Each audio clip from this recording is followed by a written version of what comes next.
Hi, boys and girls. I am going to share with you one of my very favorite picture books. It is a beautiful story.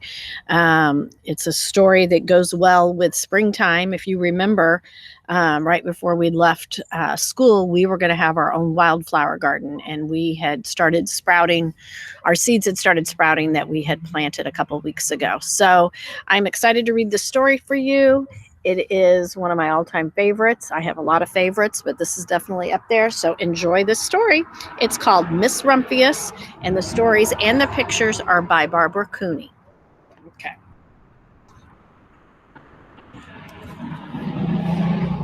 The Lupin lady lives in a small house overlooking the sea. In between the rocks around her house grow blue and purple and rose-colored flowers. The Lupin lady is little and old, but she's not always been that way. I know, she is my great aunt, and she told me so. Once upon a time, she was a little girl named Alice, who lived in a city by the sea.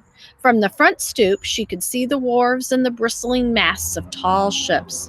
Many years ago, her grandfather had come to America on a large sailing ship.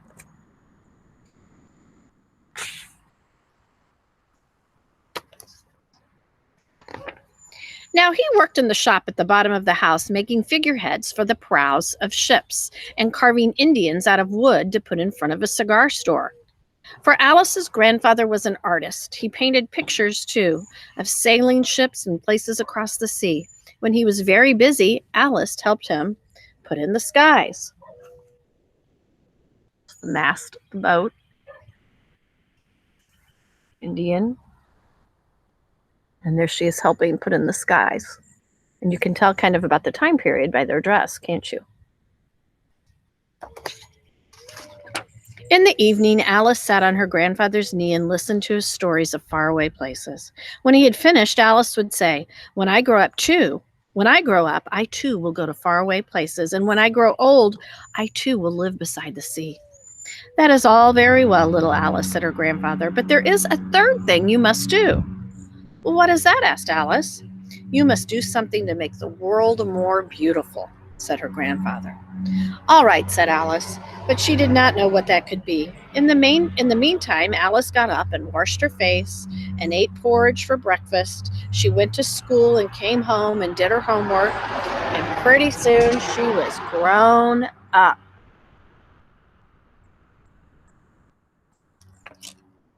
Now she's an adult. Then my great aunt Alice set out to do the three things she told her grandfather she was going to do. She left home and went to live in another city far from the sea and the salt air. There she worked in a library, dusting books and keeping them from getting mixed up, and helping people find the ones they wanted. Soon, some of the books told her about faraway places. People called her Miss Rumphius now.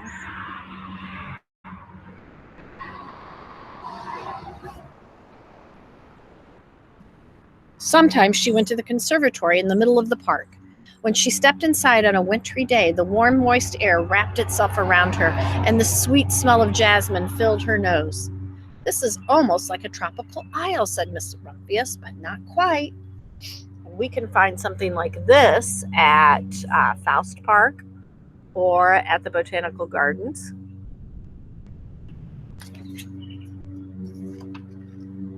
So Miss Rumphius went to a real tropical island where people kept cockatoos and monkeys as pets. She walked on long beaches picking up beautiful shells. One day she met the Baba Raja, king of a fishing village. You must be tired, he said. Come into my house and rest. So Miss Rumphius went in and met the Baba Raja's wife.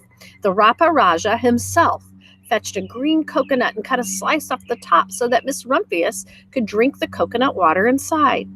Before she left, the Baba Raja gave her a beautiful mother-of-pearl shell on which he had painted a bird of paradise and the words, "You will always remain in my heart." "You will always remain in mine too, said Miss Rumphius.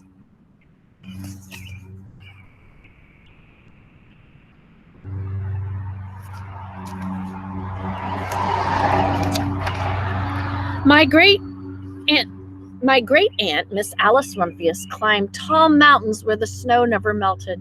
She went through jungles and across deserts. She saw lions playing and kangaroos jumping, and everywhere she made friends she would never forget. Finally, she came to the land of the lotus eaters, and there, getting off a camel, she hurt her back. "What a foolish thing to do," said Miss Rumphius. "Well, I have certainly seen faraway places. Maybe it's time to find my place by the sea." And it was what she did. Okay, so there she is on the top of a tall mountain, and here she's on a camel, and you can see she is holding her back.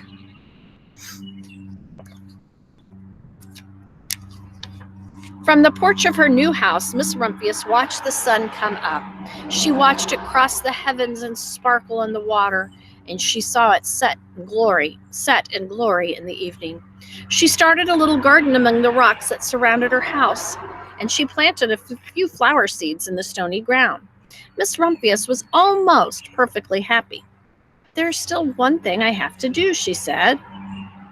"I have to do something to make the world more beautiful." But what? The world already is pretty nice, she thought, looking out over the ocean.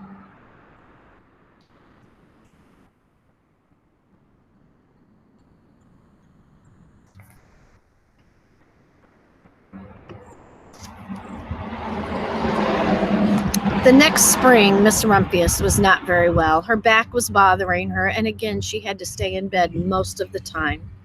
The flowers she had planted the summer before had come up and bloomed in spite of the stony ground. She could see them from her bedroom window, blue and purple and rose-colored. "Lupins," said Miss Rumphius with satisfaction. "I've always loved lupins. The best. I wish I could plant more seeds this summer so that I could have still more flowers next year." She was not able to. See them outside the window?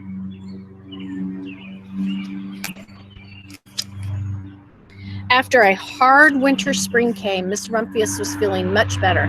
Now she could take walks again. One afternoon, she started to go up and over the hill where she had not been in a long time. "I don't believe my eyes," she cried when she got to the top.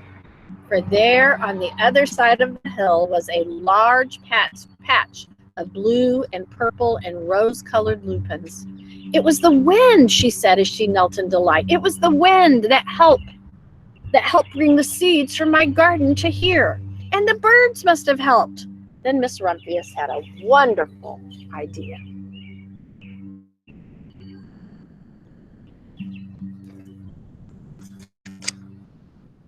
She hurried home and got out her seed catalog. She sent off to the very best seed house for 5 bushels of lupin seed. All that summer, Miss Rumphius, her pockets full of seeds, wandered over fields and headlands, sowing lupins. She scattered seeds along the highways and down the country lanes. She flung handfuls of them around the schoolhouse and back of the church. She tossed them into the hollows and along stone walls. Her back didn't hurt her anymore at all. Now some people called her that crazy old lady. She's not crazy though, is she?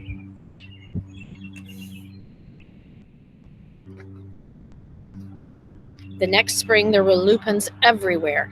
Fields and hillsides were covered with blue and purple and rose-colored flowers. They bloomed along the highways and down the lanes. Bright patches lay around the schoolhouse and the back of the church. Down in the hollows and along the stone walls grew the beautiful flowers. Miss Rumphius had done the most difficult thing of all.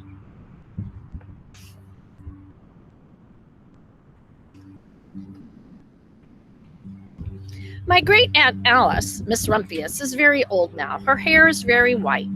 Every year there are more and more lupins. Now they call her the Lupin Lady. Sometimes my friends stand with me outside her gate, curious to see the old lady who planted the fields of lupins. When she invited us in, they come slowly. They think she is the oldest woman in the world. Often she tells us stories of faraway places. When I grow up, I tell her I too will go to faraway places and come home to live by the sea. That is all very well, little Alice, said my aunt, but there is a third thing you must do. What is that? I asked. You must do something to make the world more beautiful. All right, I say.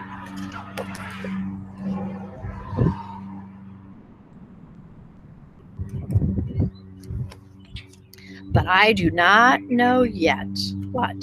that can be. Her lasting legacy there.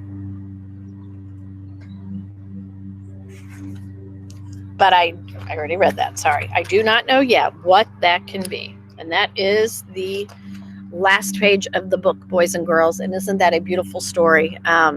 We can all make the world a more beautiful place. We can plant something like she did. We could go help clean up a park. We could start a recycling effort. We could help someone in need that really needs our help. We can be a kind and loving friend to neighbors, like I've talked about so often. Anyways, I hope you enjoyed this story, and I hope you're enjoying the beautiful weather.